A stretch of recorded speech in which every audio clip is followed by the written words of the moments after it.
Hello students, मैं हूँ सी श्रुति गोयल। और लास्ट क्लास में हमने चैप्टर 2 यूनिट 5 कैश बुक में 3 column cash book, 2 column cash book and simple cash book बनाना सीखा था। आज उसी क्लास का सेकेंड लेक्चर है जिसमें हम पैटी कैश बुक बनाना सीखेंगे और कुछ और क्वेश्चन प्रैक्टिस करेंगे of 3 column cash book. So let's start. सबसे पहले पैटी कैश बुक क्या होता है। बिजनेस में डे टू डे एक्टिविटीज़ में बहुत छोटे छोटे अमाउंट भी एक्सपेंस होते हैं जिनका amount really 1 rupees, 2 rupees, 20 rupees, 30 rupees इस तरीके से होता है। अब ये ट्रांजेक्शन्स स्मॉल इन अमाउंट होते हैं लेकिन लार्ज इन नंबर्स होते हैं। इन ट्रांजेक्शन्स को कैश बुक में अगर हम रिकॉर्ड करने लगेंगे तो कैश बुक भी ओवरबर्डन हो जाएगी और मेन जो कैशियर होता है उसको भी बहुत ज़्यादा वर्कलोड हो जाएगा। सो दैट एक पैटी कैश बुक मेंटेन करते हैं जिसके लिए एक पैटी कैशियर अपॉइंट किया जाता है जिसको वो अथॉरिटी होती है कि वो छोटे छोटे एक्सपेंस कर सके up to a certain limit. Petty cash book में क्या सिस्टम होता है कि जो मेन कैशियर है वो पैटी कैशियर को एडवांस में देगा, सपोज 200 रुपीज़, और कुछ लिमिटेड काइंड ऑफ एक्सपेंसेस होते हैं जो पैटी कैशियर को अपने लेवल पे करना है और petty cashier do that expenses और जो 200 रुपीज़ उसको एडवांस में दिए गए हैं उनसे वो माइनस करते जाएगा। Suppose this is given for a week और वीक के लास्ट में अब उसके पास बचे 50 रुपीज़ ओनली, 150 एक्सपेंस हो गए। उन एक्सपेंस की वो पैटी कैश बुक में पूरी डिटेल एंट्री करेगा, वाउचर नंबर्स जो भी हैं उसके अनुसार मेन कैशियर को शो करेगा। मेन कैशियर देखेगा कि yes amount has been expended 150 rupees. अब उसके 50 बचे तो नेक्स्ट वीक के बिगनिंग में फिर से वो उसको 150 रिम्बर्स कर देगा सो दैट उसके पास हो गए 200 रुपीज़ अगेन। और फिर नेक्स्ट वीक वो अमाउंट एक्सपेंस करेगा, फिर जो भी बचता है उसको छोड़ के बाकी rupees 200 minus the balance will be reimbursed again to the petty cashier, and this system is called impressed system of petty cash book। इस तरीके से पैटी कैश बुक का सिस्टम चलता है और लास्ट में जो पैटी कैश बुक के जो भी एक्सपेंसेस हैं उनकी जनरल एंट्री पास करके और पैटी कैश बुक का जो भी एक्सपेंस है that is transfer to cash account. और जो इंडिविजुअल जो खर्च होते हैं उनका जो टोटल लार्ज अमाउंट है, जैसे अगर कन्वेंस फी है, ट्रांसपोर्टेशन चार्जेस है, तो टोटल उस वीक या उस मंथ में जितने भी ट्रांसपोर्टेशन से रिलेटेड चार्जेस है, सपोज टोटल करके आ रहे हैं 30 रुपीज, तो that will B posted in the laser of transport charges. Okay, इस तरीके से पैटी कैश बुक बनती है। लेट्स कम टू इलस्ट्रेशन 4 जिसमें हम पैटी कैश बुक बनाना सीखेंगे। Then what is imprest system of petty cash book and क्या यूज है, क्या एडवांटेज है। Prepare a petty cash book on impressed system from the following. हम इसमें ये भी जानिए कि इम्प्रेस्ड सिस्टम क्या होता है। एक्सप्लेन यू कि जो 200 हर वीक मान के चलिए देना है और वीक के लास्ट तक उसमें से 150 एक्सपेंस हो गए और 50 बचे, तो नेक्स्ट वीक के लिए फिर से वो 150 will be reimbursed, whatever expense has done वो रिम्बर्स हो जाएगा और फिर से 200 से वो शुरू होगा एंड एवरी टाइम जो भी अमाउंट एक्सपेंस हुआ है that will be reimbursed and this is called petty imprest system of petty cash book.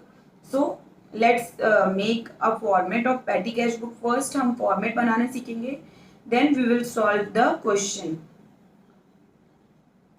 Heading will B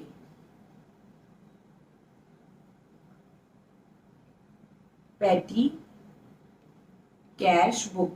it is just because small amount के खर्च होते हैं, it is called petty cash book.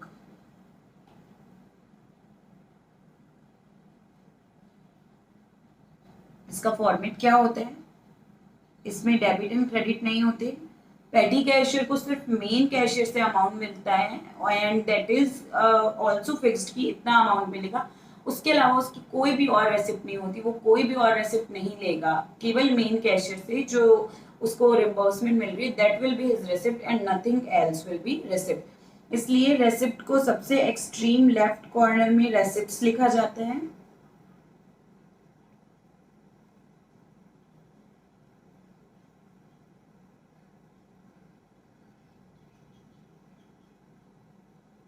And then date column, किस दिन कौन सा खर्च हुआ है वो जानने के लिए।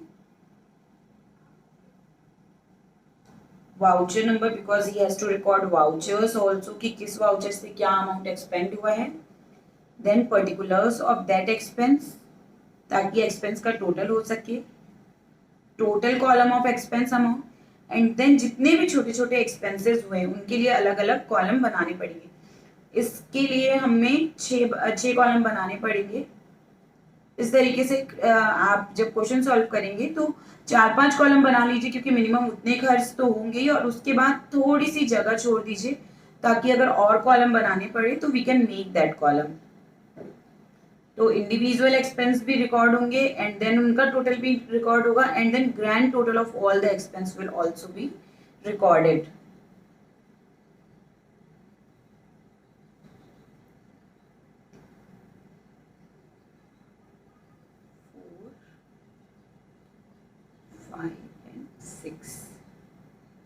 ये हो गया पेटी कैश बुक का फॉर्मेट। इसमें डेबिट एंड क्रेडिट हमें कहीं भी नहीं लिखना होता है।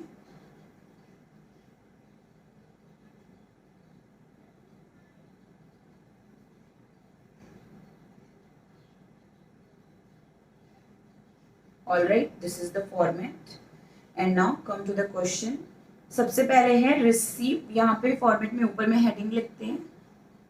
सबसे पहले रेसिप्ट्स। रेसिप्ट का एक्सट्रीम लेफ्ट में कॉर्नर होगा जिसमें केवल एक ही बार रेसिप्ट आएगी या फिर जितने बार भी उसको मैन कैशियर से रेसिप्ट मिल रही है वो। Then date of the transaction, voucher number of the expense, particulars about expense. Next total rupees, each and every transaction का क्या टोटल हो रहा है। देन अलग अलग एक्सपेंस जैसे जैसे होते जाते हैं उनके बारे में लिखते जाएंगे। सबसे पहले तो डेट डालिए जनवरी 1 जब उनको कैश मिला है, तो यहाँ पर्टिकुलर्स में ही लिखेंगे टू कैश, कितना अमाउंट मिला है उसे, रिसीव्ड ₹100 फॉर पेटी कैश। तो यहाँ कैश के आगे अमाउंट लिख दीजिए, रेसिप्ट साइड में only, not in payment side. Receipt side में से 100 मिले सो ₹100 यहाँ पे लिख दीजिए। नेक्स्ट है पेड बस फेयर 50 पैसे।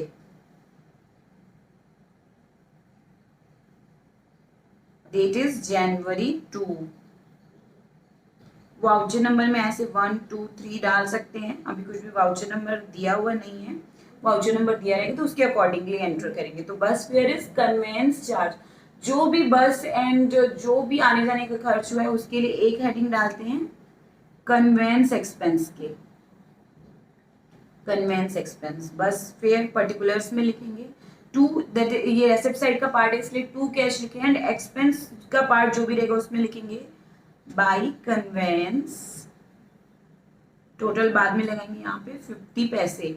नेक्स्ट है paid cartage, cartage charges. Then next kind of expenses cartridge.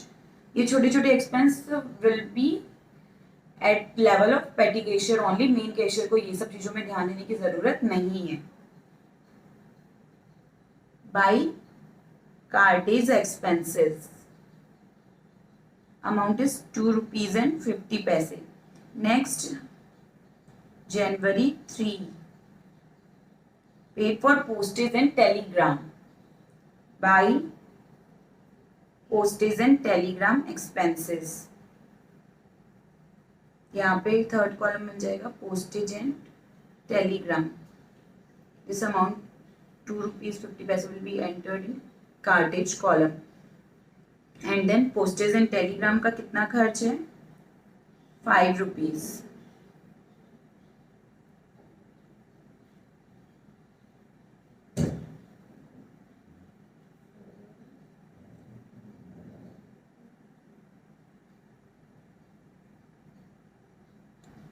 Next January 3 paid wages by wages. अब एक कॉलम और बना लेंगे वेजेस का। वेजेस में कितना पे किया है, ₹6। Then stationery January 4th number by stationery. अब स्टेशनरी का भी एक कॉलम बना लेंगे। स्टेशनरी का कितना पे किया है उसने, ₹4। So ₹4 will be entered. The next transaction is again on January 4. Paid Tanga charges. तो तांगा charges is also by conveyance। ये भी आने जाने का खर्च है, सो कन्वेंस वाले कॉलम में that will be entered। Convince का टोटल एक्सपेंस है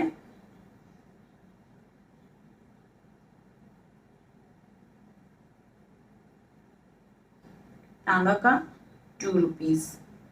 then next January 5 paid for repairs to cheer. अब रिपेयर के लिए अलग से कॉलम नहीं बनाएंगे, इसलिए that will be transfer to sundry expenses. Last में जो छोटे छोटे खर्चे दैट आर नॉट फ्रिक्वेंट, जैसे स्टेशनरी, पोस्टेज, कन्वेंस, ये सब फ्रिक्वेंट रहेंगे, लेकिन repair and all once a while का एक्सपेंस है, इसलिए उसको जो एक आधी बार है उनको सन्ड्री एक्सपेंसेस में डाल देंगे। सो 6 bye repairs, amount in sundries 15 rupees. Next January 5 bus fare, again by conveyance expense 1 rupees. Then January 5 by cartage expense, by cartage, cartage का अलग कॉलम है, तो कार्टेज के कॉलम में वो अमाउंट एंटर करेंगे 4 रुपीज।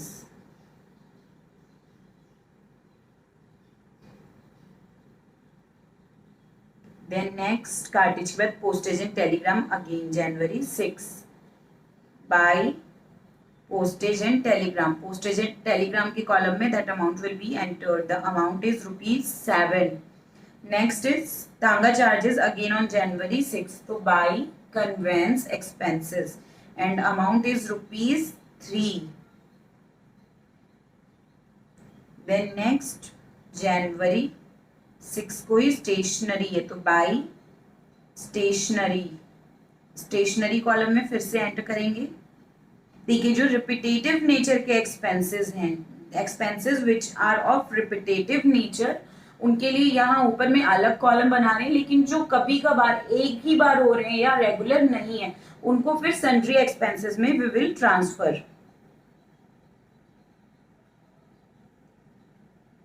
ये कॉलम अपना एक्स्ट्रा हो गया, सो यहाँ पे ये कट मान लीजिए, सन्ड्रीज को यहाँ पे भी लिख सकते थे, और इस तरीके से एक्स्ट्रा कॉलम बन जाए तो ऐसे आप कर सकते हैं, पर आप गिन लेंगे बाद में कि कितने कॉलम बनाने हैं, उसके अनुसार आप बना सकते हैं। देन नेक्स्ट है रिफ्रेशमेंट। रिफ्रेशमेंट भी वंस अ वाइल वाला खर्च है, कोई फ्रिक्वेंट नहीं है, तो बाय जनरल एक्सपेंसेस या बाय रिफ्रेशमेंट एक्सपेंस, सन्ड्री में डालेंगे ये भी 5 rupees. Then we will do total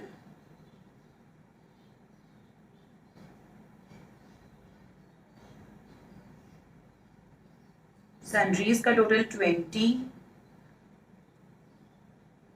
stationery का 6, वेजेस का भी 6, पोस्टेज एंड टेलीग्राम का 12, कन्वेंस का, call for conveyance that will be transfer to conveyance 6.5, and cartage, cartage का एक्सपेंस है 4, 2.5, 1 and 3 is left, that is of January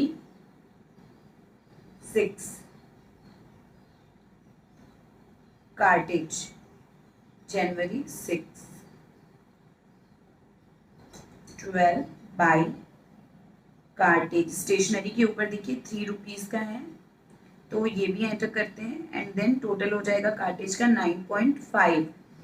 यहाँ total amount column में 0.5, 2.5, 5, 6, 4, 2, 15, 1, 4, 7, 3, 2, 3, 5 and last grand total is 60। So total मिले कितने थे starting में जनवरी 1 को 100 rupees, लेकिन टिल जनवरी 6 एक्सपेंस कितने हो गए 60 रुपीज। सो अब उसके 100 कंप्लीट करने के लिए उसे कितना देना पड़ेगा, 100 माइनस 60 दैट इज 40। तो उसको 40 रुपीज फिर से देंगे, क्योंकि यहाँ पे देखिए टोटल करने के बाद बैलेंस कैरीड डाउन कितना बच रहा है, केवल by balance carried down 40 rupees, and इसलिए यहाँ पे टोटल हो जाता है 100 rupees.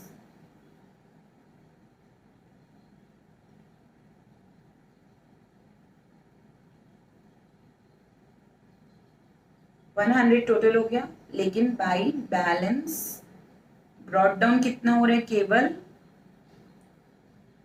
To balance brought down हो रहा है ओनली ₹40, इसलिए उसको 100 करेंगे पहले। टू कैश 60, रेसिप्ट साइड में लिखेंगे, cash will be written on receipt side. To cash ₹60, अब उसको 60 और मिल गए। And balance to balance brought down हो गया 40, टू वाला अमाउंट रेसिप्ट साइड में लिखेंगे एंड बाय वाला amount will be written on credit side. So to balance brought down is ₹40 written on receipt side and to cash 60। Again अब उसके पास ₹100 हो गए, अब फिर से न्यू एक्सपेंस होंगे वो 100 के साथ। तो यहाँ पे जो ₹60 रिम्बर्स हुए, जितना अमाउंट एक्सपेंस हो गया था दैट अमाउंट इज रिम्बर्स्ड, और ये reimbursement is called impressed system of petty cash book. इस तरीके से आपने पेटी कैश बुक बनाना सीख लिया।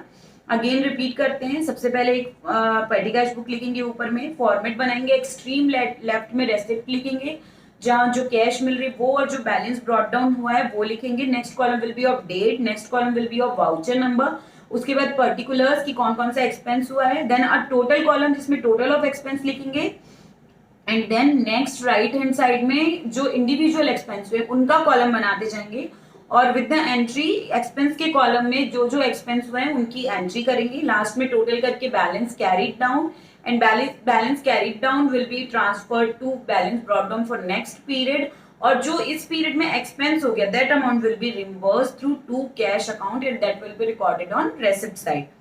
And here is complete the learning of petty cash book system. Advantage of petty cash book. What are the advantages of petty cash book? Saving time of chief cashier, क्योंकि अब ये सब छोटे छोटे खर्च और जो काम है वो पेटी कैशियर ही कर लेगा, सो चीफ कैशियर का टाइम सेव होगा। Saving in labour in writing up the cash book and posting into the ledger, क्योंकि इसके थ्रू जब पेटी कैश बुक के थ्रू पोस्टिंग होती है तो वो बहुत इजी वे में हो जाती है, बहुत डिफिकल्ट नहीं होता। हम आगे जानेंगे कि पेटी कैश बुक से पोस्टिंग कैसे करनी है। And control over small payments, जो ये पेटी कैशियर है वो वाउचर्स नंबर दिखाएगा विद द सीक्वेंस, पूरा डिटेल बनाएगी इस तरीके से। जो छोटे छोटे 2-4 रुपए के खर्च है उनका भी कंट्रोल हो जाएगा, कोई भी फ्रॉड उसमें नहीं किया जा सकेगा। पेटी कैश बुक क्या होता है, you learn imprest system of petty cash क्या होता है, that also you learn with the question.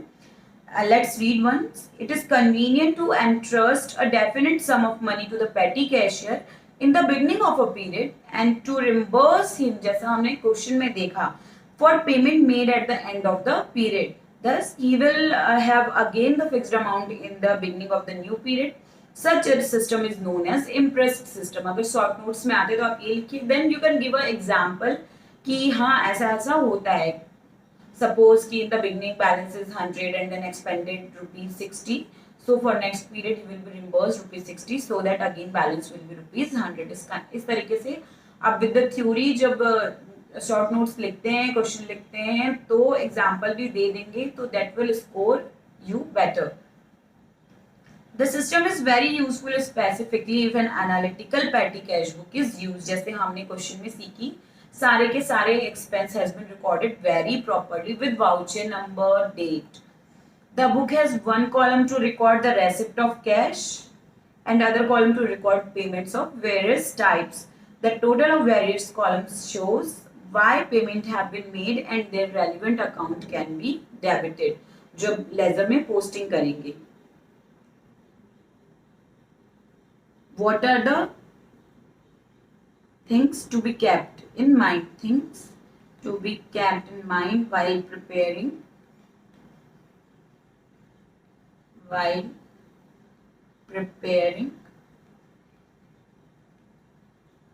petty cash book. The amount fixed for petty cash book should be sufficient for likely small payments and relatively short period, say for a week or fortnight. ज़्यादा लंबे period के लिए नहीं होगा वरना control करना मुश्किल हो जाएगा. The reimbursement should be made only when petty cashier prepare a statement showing total payment supported by vouchers. जो vouchers हैं, documentary evidence है, that also be there. उसके बिना अमाउंट का रीपेमेंट नहीं करेंगे. And the voucher should be filled in order wise, number wise होना चाहिए, serial wise होना चाहिए. No payment should be made without proper authorization. Also payment above a certain specified limit should be made only by main cashier. जैसे petty cashier की limit fix कर देंगे कि any amount below ₹20, below ₹30 आप वही खर्च कर सकते हैं, उससे ज्यादा कोई भी अमाउंट आप एक्सपेंड नहीं कर सकते, उससे ऊपर का अमाउंट है तो main cashier will do the expense. The petty cashier should not be allowed to receive any cash except for reimbursement. कोई भी external receipts है that will be done by cashier, main cashier. Petty cashier will not receive the amount other than those जो main cashier उसे दे रहा है. In the petty cash book, the extreme left-hand column record receipts of cash. The money column towards the right shows the total payment for various purposes. इस तरीके से हम पेटी cash book बनाते हैं, लास्ट में टोटल करते हैं और जो बैलेंस बचता है that is brought down and what is expended will be reimbursed to petty cashier for the next period. So आप I hope पेटी कैश बुक बहुत अच्छे से बनाना सीख गए हैं. And next is posting in the पेटी कैश बुक. की पेटी कैश बुक बनाने के बाद उसकी पोस्टिंग कैसे की जाएगी. सिंपल है, जो पेटी कैश बुक है उससे एक पेटी कैश अकाउंट बनाएंगे जिसमें सन्ड्री एक्सपेंसेस रिकॉर्ड होंगे. जो एक्सपेंस का टोटल है that will be debited to account of that particular expense. और पेटी कैश बुक का जो भी बैलेंस होता है, पेटी कैश अकाउंट का balance will be transfer to main cash book. जैसे इसी इलस्ट्रेशन में देखते हैं, 2 वेज हैं पेटी कैश बुक के. Payment must be debited to respective amount. जो भी एक्सपेंस का अकाउंट है, सपोज यहाँ कन्वेंस एक्सपेंस हो रहा है तो कन्वेंस एक्सपेंस का एक अकाउंट बनाएंगे जिसमें कि अमाउंट एज पर petty cash book will be transferred posted in debit side of conveyance account. लेकिन फिर भी 2 मेथड हो सकते हैं कि from the petty cash book total of various column हो सकते हैं, डायरेक्टली कंसर्न्ड अकाउंट को डेबिट कर दें, या फिर पहले जनरल एंट्री बना लें on the basis of petty cash book and then हम उसके बाद फिर से पोस्टिंग करें. तो इलस्ट्रेशन 4 जो हमने सॉल्व किया है उसी के थ्रू हम देख लेते हैं कि कैसे हम उसकी पोस्टिंग कर सकते हैं. देखिए, जितने भी एक्सपेंस है, conveyance, cartage, stationery, postage, wages and sundry expenses, जिसमें रिपेयर था और जनरल एक्सपेंस, सब एक्सपेंस को क्या करते हैं हम debit the expense. Golden rule क्या कहते हैं, debit the expense in nominal account. जो एक्सपेंस होते हैं दैट आर नॉमिनल अकाउंट और हमेशा एक्सपेंस को डेबिट करते हैं. सो जनरल एंट्री क्या पास करेंगे, conveyance account debit with the total amount 6.5. Then cartage account will be debit with the amount 9.5. Then stationery account will be debited by amount ₹6. Wages account by its respective amount ₹6. Postage and telegram by the amount 12. And repair हुआ था हमारा ₹15 का, repair account debit by ₹15 and general expense debited by ₹5. और ये सब किस में जा रहा है, to petty cash account. Petty cash account से जा रहा है, cash goes out through petty cash account. So petty cash account is credited. Then again जब रिसीव हुआ है पेटी कैश अकाउंट में पैसा कितना, ₹60 हैज बीन रिम्बर्स्ड. सो पहले जब ₹60 रिम्बर्स हुए थे, बाद में ये जैसे शुरुआत वाली एंट्री जनवरी 1 वाली एंट्री, पेटी कैश अकाउंट डेबिट हुआ था टू कैश अकाउंट ₹100 से. उसके बाद ₹60 जब रिम्बर्स हुए उसकी भी एंट्री पास होगी यहाँ पे फिर से लास्ट में कि नेक्स्ट पीरियड के बिगनिंग में हुई है, वो जनवरी 8 को. Petty cash account debit to cash account again what amount is ₹60. क्योंकि पेटी कैश बुक में पैसे आए हैं इसलिए डेबिट करेंगे और कैश बुक से पैसा गया इसलिए कैश बुक को करेंगे क्रेडिट. देन ये पेटी कैश अकाउंट बन गया जिसमें सन्ड्री एक्सपेंसेस जितने भी थे ये पे यहाँ पे लिख दिए. और टू कैश अकाउंट जब 100 मिले तब 100 and then to cash account ₹60 जब 60 मिले. ये वाली एंट्री और ये वाली entry here on debit side और एक्सपेंस की entry transferred on credit side. और ये जो 22 सन्ड्रीज एक्सपेंस लिखे हुए हैं वो पर्टिकुलर अकाउंट में पोस्ट हो जाएंगे. कैश अकाउंट वाला अमाउंट चले जाएगा कैश अकाउंट के क्रेडिट साइड में बिकॉज इट इज एक्सपेंडेड. जो शुरू में 100 दिया वो भी और बाद में जो 60 एक्सपेंस हो गए वो भी ट्रांसफर टू कैश अकाउंट. इस तरीके से कैश अकाउंट में भी वो ₹60 का एक्सपेंस रिकॉर्ड हो जाएगा. किसके नाम से, कि पेटी कैश अकाउंट के नाम से. That ₹60 will be recorded and credit side से जो भी एक्सपेंस हुए उनके अकाउंट में. कैसे, सपोज एक दो कोई अकाउंट हम बना के देख लेते हैं. एक बना लेते हैं कन्वेंस अकाउंट,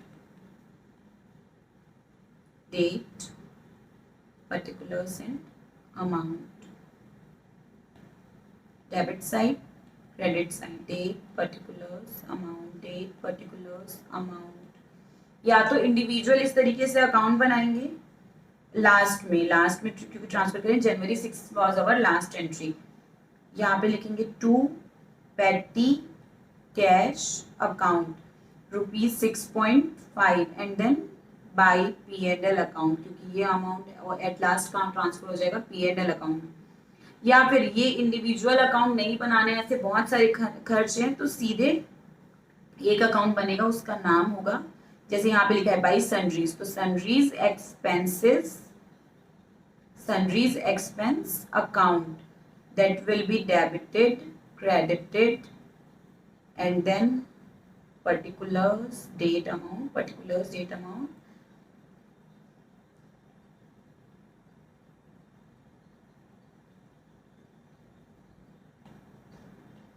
यहाँ पे देखेंगे particulars amount, and then to petty cash account. यहाँ पे conveyance, cartage, stationery, postage and telegrams, wages, repairs, general expense 6.5, 9.5, 6, 12, 6, 15 and 5 and then by P&L account 60। दोनों ऑप्शन है। अगर बड़ा अमाउंट है, लग रहा है इतना मटेरियल है कि इंडिविजुअल अकाउंट बनाने चाहिए, तो हम इंडिविजुअल अकाउंट बनाएंगे, जैसे conveyance account, cartage account, repair account, sundry expenses account, इस तरीके से अलग अलग। लेकिन अगर बहुत छोटा अमाउंट है, it is not material to make separate account, तो सीधे एक सन्ड्री एक्सपेंसेस अकाउंट बनाएंगे जिसमें इस तरीके से सारे एक्सपेंस लिखेंगे। At last entire amount will be transferred to P&L account, और P&L अकाउंट में लिखेंगे by sundries account to sundry account that will expense will be recorded. दोनों तरीके से कर सकते हैं। इस तरीके से आपने देख लिया कि पेटी कैश बुक की बात, पेटी कैश अकाउंट कैसे बनेगा और अदर एक्सपेंस का अकाउंट कैसे बनेगा। इस तरीके से पेटी कैश बुक से पेटी कैश अकाउंट में पोस्टिंग होती है, एक्सपेंस अकाउंट में पोस्टिंग होती है, और पेटी कैश बुक से जो भी कैश अकाउंट में आया है that expense will be recorded in cash account as well. इस तरीके से जैसे हमने इलस्ट्रेशन 2 में देखा था, यहाँ पे जब हमने ये सिंपल कैश बुक बनाई थी, ये देखिए यहाँ पे डबल कॉलम कैश बुक में बाई पेटी एक्सपेंसेस ₹15। इस तरीके से अगर पेटी कैश अकाउंट से ट्रांसफर होके आएगा तो बाई पेटी कैश अकाउंट ₹60 एंड ₹100, ये रिकॉर्ड हो जाएगा हमारा एक्सपेंस कैश बुक में भी। ओके, आई होप कि आपको क्लियर हो गया, और फिर भी कोई भी डाउट है तो you can ask from me in comment section. ये हो गया पेटी कैश बुक, और उसकी पोस्टिंग कैसे करनी है ये भी हमने सीख लिया। नेक्स्ट है हमारा entries for sale through debit and credit card. तो जैसे नॉर्मल सेल की एंट्री करते हैं और नॉर्मल परचेज की एंट्री करते हैं, वैसे ही डेबिट एंड क्रेडिट कार्ड आज हम अपने डे टू डे ट्रांजेक्शन्स में भी देख रहे हैं कि डेबिट एंड क्रेडिट कार्ड का बहुत ज्यादा यूज होता है। तो डेबिट कार्ड क्या होता है, क्रेडिट कार्ड क्या होता है, ऑल यू नो दैट। अगर कोई थ्योरी आती है इस पे तो आप बहुत अच्छे से लिख लेंगे, एक बार ये पूरी थ्योरी को रीड कर लेंगे, इसमें समझाने लायक कुछ भी नहीं है, इसलिए मैं आगे बढ़ रही हूँ। जैसे नॉर्मल डेबिट कार्ड और क्रेडिट कार्ड के थ्रू जो सेल और परचेज हो रहा है उसकी भी जस्ट वैसी ही एंट्री होगी जैसे बाकी ट्रांजेक्शन की होती है, नथिंग डिफरेंट इन दैट। बस यहाँ पे देखिए accounting for credit and debit card sale from the sellers point of view this type of sale is equivalent to a cash sale. Commission अगर कोई बैंक चार्ज करता है, बैंक पूरे account को एंड डिटेल्स डॉक्यूमेंट्स मेंटेन करने के लिए अगर कोई कमीशन चार्ज कर रहा है तो वो सेलिंग एक्सपेंस के रूप में ट्रीट करेंगे, और सेल और परचेज की सिंपल एंट्री होगी, उसमें अमाउंट रिकॉर्ड नहीं करेंगे। वो नॉर्मल जितने अमाउंट में सेल हुआ है उसके लिए एंट्री करेंगे bank account debit to sale account, और परचेज की है तो purchase account debit to bank account. उसके बाद बैंक हो सकता है आपका अकाउंट मेंटेन करने के लिए कोई कमीशन चार्ज करे, तो वो नॉर्मल एक्सपेंस के रूप में कमीशन अकाउंट डेबिट, क्योंकि कमीशन एक्सपेंस है, कमीशन अकाउंट डेबिट, और उससे हमारा बैंक कम होगा, so bank account credit. Just इतनी एंट्री और कोई अलग ट्रीटमेंट नहीं होगा। नेक्स्ट हम देखते हैं illustration 5। Illustration 5 is also for preparing 3 column cash book, जिसको हमको सीखना है। एक बार फिर से देख लेते 3 कॉलम कैश बुक कैसे बनाई जाती है। लास्ट लेक्चर में हमने एक 3 कॉलम कैश बुक बनाना सीखा। इस लेक्चर में we will make one more 3 column cash book, जिससे हमारी और अच्छे से प्रैक्टिस हो जाएगी how to make 3 column cash book.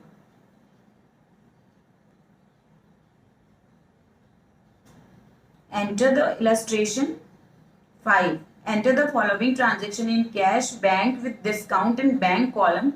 Checks are first treated as cash receipts. Check को first हम cash receipt के रूप में लेंगे and then we will enter that in bank. जब बैंक में पेमेंट होगा तब. सबसे पहले हम लिख लेते हैं यहाँ पे कैश बुक.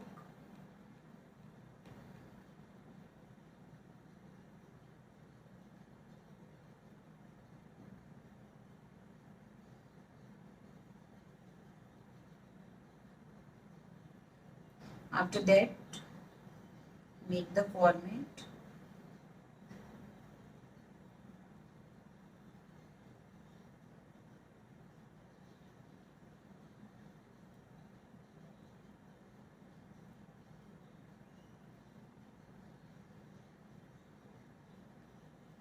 Date column. एक सेंटर में पहले हम लाइन बना लेते हैं सो दैट हमारे लिए इजी हो. Then bank column, cash column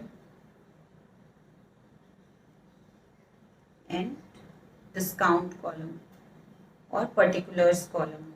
then on credit side also date column,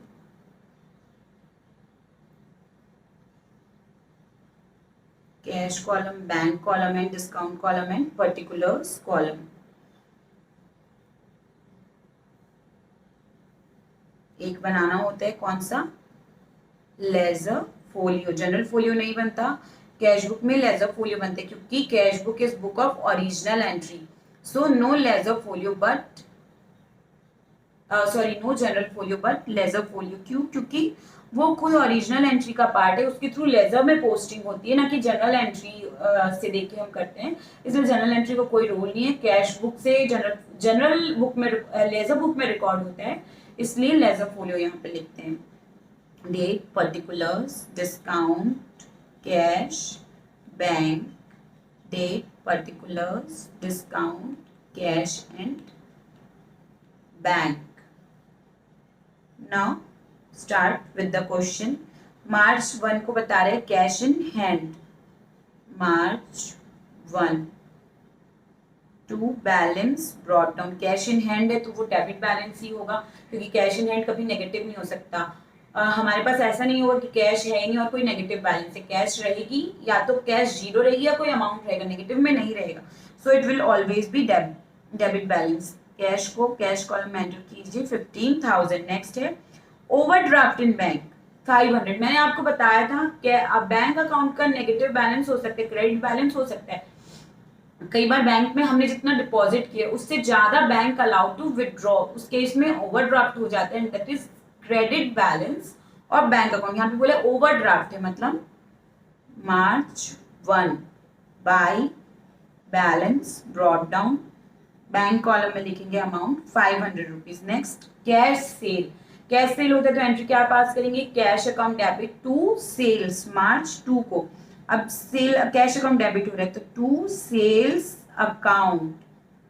cash sale है इसलिए कैश कॉलम में एंट्री हो जाएगी 3000. Next paid to Sushil brothers by cheque. By cheque pay किया यानी हमारा कैश अफेक्ट होगा कि bank and credit the giver. यहाँ पे बैंक अकाउंट क्रेडिट हो जाएगा because we have to credit the giver. Journal entry क्या होगी, Sushil and brothers debit by bank. So यहाँ पे मार्च 3 को एंट्री होगी by Sushil and brothers. Amount is in bank 3400 and discount उनसे रिसीव है, हमने उनको पे किया and they have given us discount ₹100. That is also our income that will be credited. So यहाँ पे इसी कॉलम में सुशील एंड ब्रदर्स के साथ ही डिस्काउंट कॉलम में लिखेंगे ₹100. In same row discount column में अमाउंट 100 एंड बैंक कॉलम में amount 3400. Next sale through credit card. Credit card के थ्रू सेल किए यानी हमारा पैसा कहाँ होगा, डायरेक्टली इन बैंक. इसको कैश रेसिप्ट नहीं मानेंगे, केवल चेक मिलता तो that will be first treated as cash receipt as directed in the question. लेकिन क्रेडिट कार्ड या डेबिट कार्ड के थ्रू पेमेंट हो रहा है तो that will be directly go to bank, इसलिए उसको कैश रेसिप्ट नहीं मानेंगे, डायरेक्टली उसको मानेंगे bank receipt. So received through credit card, इसलिए मार्च 5 की एंट्री होगी to sales account, amount is 2800 in bank column because we have received in bank directly. Then next received check from Srijan. अब cheque मिला तो पहले इसको मानेंगे हम cash, so to Srijan, cash column में क्या एंट्री लिखेंगे 6200.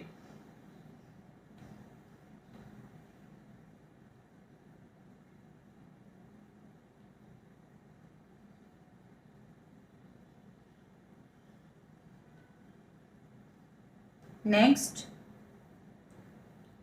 एंडोस्ड Srijan's cheque in favour of Aditya. अब देखिए जब सीजन से मिला था तो हमने क्या एंट्री पास की, cash account debit to Srijan because debit what comes in and credit the receiver. अब Aditya credit the giver, Srijan ने हमको दिया so he became giver and we have credited Srijan, और हमको चेक मिला जिसको कैश रेसिप्ट मानना है इसलिए कैश अकाउंट को किए डेबिट. अब देखिए यहाँ पे ट्रांजैक्शन हुआ मार्च 6 को, रिसीव्ड फ्रॉम सृजन. अब endorse the Srijan's cheque in favour of Aditya, यानी आदित्य को हमने वो चेक दे दिया. जब चेक हम किसी और से लेते हैं और किसी और को वही चेक दे देते हैं तो दैट इज कॉल्ड एंडोर्समेंट, और आदित्य को दे दिया तो आदित्य को डेबिट करेंगे, debit the receiver, Aditya account debit to cash account, because वो आया था तो कैश डेबिट किए, तब जा रहे तो कैश कर देंगे क्रेडिट. सो जनवरी 7 को यहाँ पे लिखेंगे, मार्च 7 को लिखेंगे by Aditya account, amount is same 6200 in cash column. अब देखिए अगर जनवरी 6 को ही ये दोनों होते, मार्च 6 को ही दोनों एंट्रीज होती, यहाँ पे एक मार्च 6 को एक मार्च 7 को, इसलिए इस तरीके से करना पड़ेगा. अगर मार्च 6 को ही दोनों एंट्री होती तो हमको कैश अकाउंट की बात ही नहीं आती, एक हाथ से गया दूसरे हाथ से चले गया, no receive, we have not received at all, तो सीधे हम करते डेबिट द रिसीवर, यानी Aditya account debit to Srijan account, क्या कर देते सीधे 6200, और कैश अकाउंट कहीं बीच में आते ही नहीं, लेकिन यहाँ पे कैश अकाउंट बीच में है क्योंकि डेट्स आर डिफरेंट. नेक्स्ट है डिपॉजिट इनटू बैंक, हमने कैश बैंक में डिपॉजिट किया, डिपॉजिट इनटू बैंक, कुछ नहीं लिखा क्या डिपॉजिट किया, मतलब cash has been deposited in the bank. March को तो हमारी कैश गई, cash goes out, so cash column में क्रेडिट हो जाएगा. मार्च 9 को by bank, amount is 6800, cash column में क्रेडिट हो जाएगा. एंड जनवरी 9 को to cash account 6800 cash bank column में डेबिट हो जाएगा क्योंकि बैंक में रिसीव हुआ और कैश हमारा गोज आउट हुआ, और ये क्या हो गया मैंने बताया था कॉन्ट्रा एंट्री. सो यहाँ पे हम लिखेंगे सी, बिकॉज बैंक और कैश दोनों कैश बुक में अफेक्ट हो रहे हैं, और बैंक और कैश दोनों कैश बुक में अफेक्ट होते हैं तो वो कॉन्ट्रा एंट्री होते हैं, इनको कोई भी सेपरेट लेजर नहीं बनाया जाएगा, एक ही लेजर में दोनों एंट्री हो गई, इसलिए Contra entry. Then next received check from Arvind and deposited the same into bank. अब ये same day ही same deposited into bank directly, इसलिए यहाँ पे कैश रेसिप्ट नहीं मानी. क्या लिखा, received check from Arvind and deposited same into bank, इसलिए दो बार एंट्री करने की जरूरत नहीं है बिकॉज एक ही बार रिसीव हुआ और सेम डे वो बैंक में जमा हो गया, इसलिए इसको कैश रेसिप्ट नहीं मानेंगे, डायरेक्ट बैंक रेसिप्ट मानेंगे.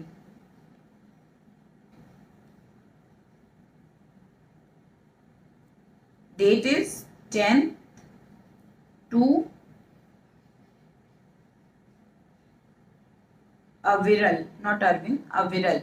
Amount is 3600 directly in bank column 3600, and then discount allowed to him ₹50, and we have given him discount, that is our expense, इसलिए ₹50 discount column में we have written.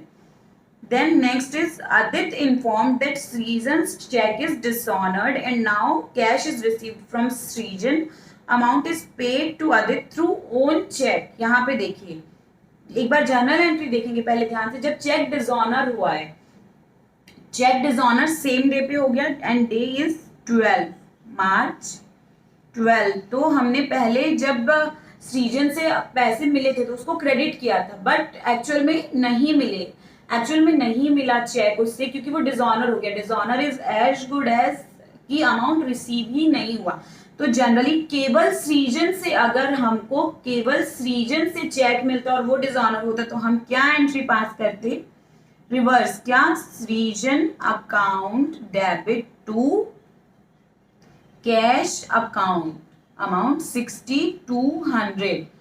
और अगर आदित्य को जो हमने चेक दिया वो नहीं दिया होता, एंडोर्स नहीं किया होता, तो सीधे ये एंट्री पास होती, Srijan account debit to cash account. Because Srijan से हमको जब मिला था तो हमने लिखा कैश अकाउंट डेबिट टू सृजन, और अब जब वो डिसऑनर हो गया तो it is as good as cheque receive ही नहीं हुआ, और इसलिए जस्ट एंट्री रिवर्स कर देते। लेकिन यहाँ पे हमने वो चेक दे दिया था आदित्य को, अब आदित्य ने इन्फॉर्म किया कि हमको चेक से अमाउंट नहीं मिल रहा है, cheque is dishonoured, amount can not be received, तो हम ये कैश वाली एंट्री पास नहीं करेंगे, क्योंकि हमारे पास तो अब चेक है ही नहीं। जो चेक आया था हमने चेक आने की भी एंट्री पास कर दी, चेक जाने की भी एंट्री पास कर दी, so we don't have cheque, इसलिए चेक कभी डेबिट ही नहीं हुआ तो उसको क्रेडिट भी नहीं करेंगे डायरेक्टली। अब सृजन से हमें पैसे लेने पड़ेंगे, सृजन हमारा डेटर बन गया, हमारा रिसीवेबल बन गया अगेन, तो सृजन अकाउंट डेबिट कर देंगे 6200, और आदित्य हमारी लायबिलिटी फिर से बन गया बिकॉज चेक डिसऑनर हो गया,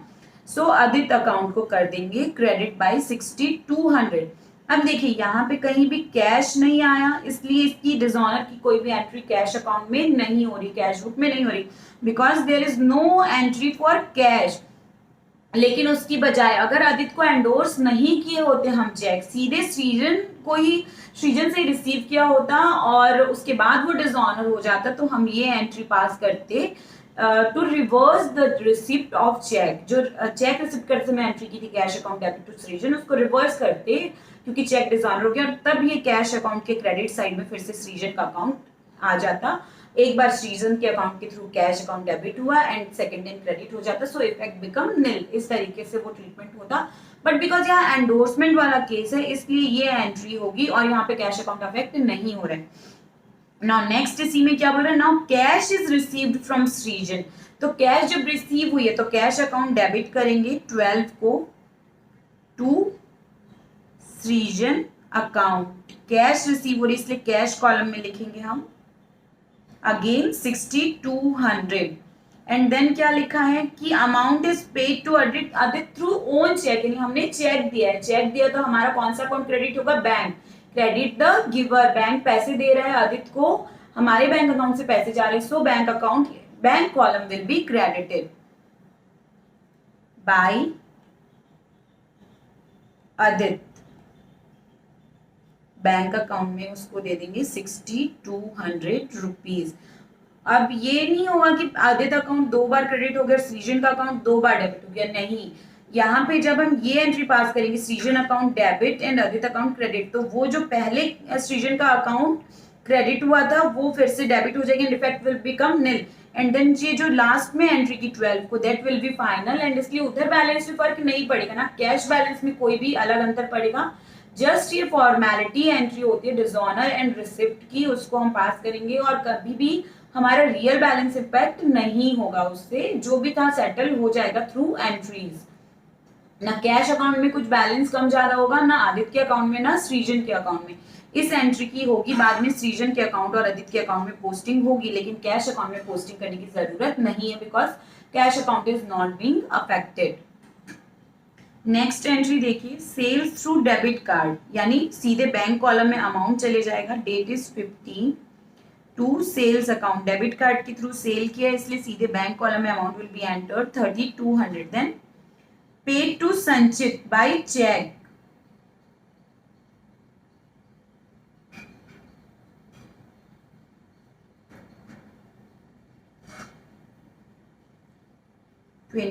मार्च को बाय संचित,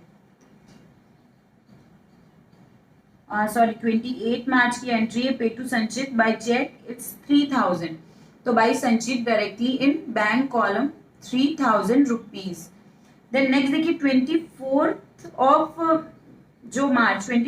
मार्च की entry, paid to Sanchit is 28 of March, amount is 3000 and paid withdrawn from bank 1800, withdraw किया है बैंक से हमने अमाउंट, तो अमाउंट विड्रॉ किया तो बैंक अकाउंट जो है वो बैंक हमारा गिवर बन गया और कैश आ रही है, तो cash account debit to bank account, इसलिए कैश कॉलम के डेबिट साइड में अमाउंट लिखेंगे 1800 और बैंक कॉलम के क्रेडिट साइड में अमाउंट लिखेंगे 1800, इसलिए डेबिट साइड में to bank account 1800 will be written in cash column and 24th को ही by cash account by cash लिखेंगे बैंक कॉलम में 1800 क्योंकि bank is credited and cash is debited. Then next 28 वाली एंट्री पास होगी। Then next 30 bank charge a commission on sale through debit card and credit card. अब देखिए debit card and credit card के through कौन से cell हुए हैं, एक तो ये 15 मार्च वाला 3200 क्रेडिट कार्ड के थ्रू सेल हुआ है और डेबिट कार्ड के थ्रू सेल हुआ है, तो डेबिट कार्ड के थ्रू सेल हुआ है 15th को एंड अमाउंट इज 3200। नेक्स्ट देखिए डेबिट क्रेडिट कार्ड से कौन सा सेल है, sale through credit card 2800, sale through credit card is 2800 and date is 5th of March। उसके अलावा देखिए पूरे क्वेश्चन में डेबिट एंड क्रेडिट कार्ड से कोई भी सेल या सेल एंड ट्रांजेक्शन नहीं है, तो टोटल सेल डेबिट कार्ड के थ्रू कितना हुआ 6000। इसका कमीशन अगर हम कैलकुलेट करें, commission at the rate of 1%, तो amount will be 60। So bank credit होगा, पेमेंट हमको करना पड़ेगा, हमारा bank balance will be reduced. Commission expense है, commission account debit to bank account, यानी bank account is credited and commission account is debited. So यहाँ पे लिखेंगे 30th of March को bye commission account amount is 60, bank में हो जाएगा credit. सो पहले डेबिट साइड का टोटल हम कर लेते हैं यहाँ पे, what will be total of debit side, सारी एंट्रीज होने के बाद डिस्काउंट कॉलम को तो कभी भी बैलेंस ही नहीं करना होता, और यहाँ पे भी 24th जो है वहां पे भी देखिए कॉन्ट्रा एंट्री है, बैंक भी डेबिट हो रहा है, बैंक डेबिट हो रहा है, कैश क्रेडिट, सो यहाँ पे also there is contra entry, और कॉन्ट्रा एंट्री में लेजर फोलियो में सी लिखना जरूरी है, ये आप नहीं बोलेंगे आपके मार्क्स कट जाएंगे। कभी भी बैंक और कैश, कैश बुक में बैंक और कैश ही म्यूचुअली ट्रांजेक्ट हो रहे हैं तो वो कॉन्ट्रा एंट्री होती है and that will be written on ledger folio as C, because और कहीं लेजर में पोस्टिंग करने की जरूरत नहीं पड़ेगी, इसलिए सी लिखते हैं ताकि रिकॉग्नाइज किया जा सके कि this entry needed not be posted in any other ledger. यहाँ पे टोटल लिखेंगे 50 रुपीज डिस्काउंट कॉलम का डेबिट साइड का टोटल एंड क्रेडिट साइड का डिस्काउंट कॉलम का टोटल है 100। ये इसका बैलेंसिंग नहीं होता, सीधे डिस्काउंट अकाउंट में जाएगा एंड देन वहां से जो भी बैलेंस होगा P&L अकाउंट में ट्रांसफर होगा। कैश बुक में डिस्काउंट कॉलम का बैलेंस नहीं किया जाता, टोटल किया जाता है and then total get transfer to discount account. Debit side का टोटल डिस्काउंट अकाउंट के डेबिट साइड में एंड क्रेडिट साइड का टोटल डिस्काउंट अकाउंट के क्रेडिट साइड में, वहां से वो जो भी बैलेंस होगा that will be transfer to P&L account. But cash book में डिस्काउंट कॉलम का बैलेंस नहीं किया जाता। अब यहाँ हम देखते हैं कैश कॉलम का डेबिट साइड का टोटल है 32,200 एंड बैंक अकाउंट का टोटल होगा 16,400। देन 31st को हम करेंगे बैलेंस निकालेंगे बाय बैलेंस ब्रॉट डाउन। जब आप टोटल करके माइनस करेंगे, जैसे कैश कॉलम का टोटल है 32,200, इसमें से माइनस 6,200 माइनस 6,800, इसलिए कैश कॉलम का बैलेंस ब्रॉट डाउन है 9200 and total will be same 32,200। And then bank account, bank column का टोटल है 16,400, इसमें से क्रेडिट साइड के आइटम माइनस करेंगे, minus 500 minus 3,400 minus 6,200 minus 3,000 minus 1,800 and minus 60। तो देखिए यहाँ पॉजिटिव में बैलेंस बच रहा है 1,440, तो इसलिए वो कौन सा बैलेंस हो गया, डेबिट बैलेंस। अगर नेगेटिव बचता तो फिर वो क्रेडिट बैलेंस हो जाता और यहाँ पे लिखते to balance brought down carried down, sorry यहाँ कैरीड डाउन, यहाँ बैंक कॉलम में अमाउंट लिखा जाता है। लेकिन अब डेबिट बैलेंस ही बच रहा है, डेबिट साइड का टोटल ही ज्यादा है, इसलिए डेबिट बैलेंस ही होगा जो क्रेडिट साइड में लिखा आएगा 1,440। यहाँ पे टोटल हो जाएगा 16,400। देन नेक्स्ट पीरियड में जब अप्रैल आएगा तो अप्रैल 1 को यहाँ पे हो जाएगा bye balance brought down. Discount column को कोई भी ब्रॉट डाउन नहीं होता है। कैश कॉलम को हो जाएगा 90,200 एंड 140, 140 ये हो जाएगा। और नेक्स्ट आगे जो भी ट्रांजेक्शन होंगे वो इस तरीके से रिकॉर्ड होते रहेंगे। So I hope you are clear कि कैसे क्वेश्चन को करना है, क्या एंट्री होती है, क्या कॉन्सिक्वेंसेज होते हैं, डिसऑनर होता है, एंडोर्समेंट होता है, तो उनकी एंट्रीज कैसे पास होती हैं। एंड कुछ भी डाउट है फिर भी तो आप कमेंट कॉलम में, कमेंट सेक्शन में मुझसे पूछ सकते हैं। I will clarify that doubt.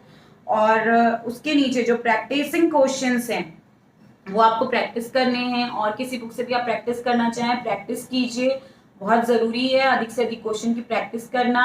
And so next class हम डिस्कस करेंगे रेक्टिफिकेशन ऑफ एरर्स। तब तक के लिए please keep studying, be motivated and believe in yourself. Thank you so much.